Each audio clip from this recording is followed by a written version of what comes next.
How to copy layout in Clash of Clans. Hello everyone, this is Max. Welcome back to another tutorial video. So let's start without wasting any time.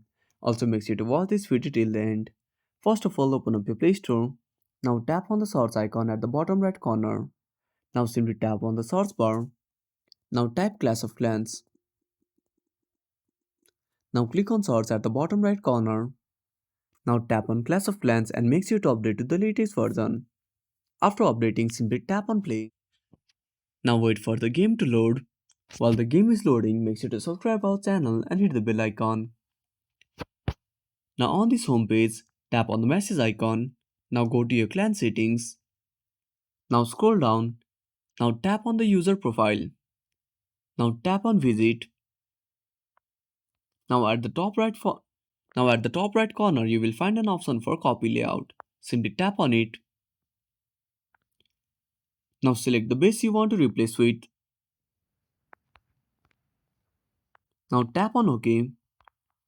Now tap on save after Now tap on save and that's it. Thanks for watching. Make sure to subscribe our channel and hit the bell icon. See you in the next video.